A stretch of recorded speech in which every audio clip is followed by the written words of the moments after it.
දවසකමට මදරන්න වෙලා තියෙනවා Pixel 6 Pro එකක්. ඉතින් මේක ප්‍රශ්නේ අපිට ආවේ මේ ෆෝන් එක ආවේ ටිකක් දුරින්. මේක ප්‍රශ්න වෙලා තිබුණේ අප්ඩේට් එකෙන් පස්සේ, ලේටස්ට් අප්ඩේට් එකෙන් පස්සේ ෆෝන් එකේ vertical line එකක් ඇවිල්ලා තියෙනවා.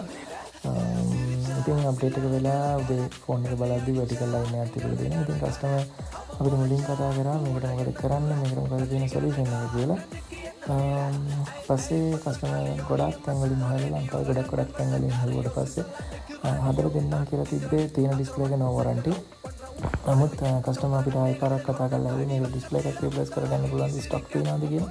ඉතින් අපි ගාව Pixel Samsung S series, Note series stock තියෙනවා.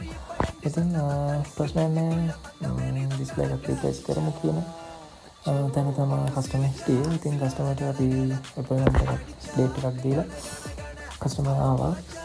ඉතින් මේ විදිහට අපි ඩිස්ප්ලේ එක රිප්ලේස් කරගත්තා. display replacement. පරිස්සමෙන් ගලවගත්තා.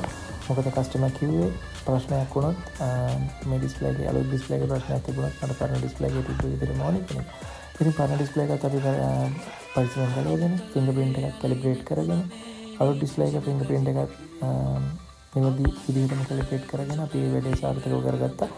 ඉතින් මෙන්න මේක තමයි ෆයිනල් ලුක් එක. ෆෝන් එක සාර්ථකයි. ෆින්ගර්ප්‍රින්ට් එක සාර්ථකයි. ඩිස්ප්ලේ එක සාර්ථකයි. ඉතින් ඔයාලගෙත් මේ වගේ ෆෝන්ස් තියෙනවා නම් පහළ අපේ WhatsApp නම්බර් එක තියෙනවා අපිට කතා කරන්න. අපි MCM Gold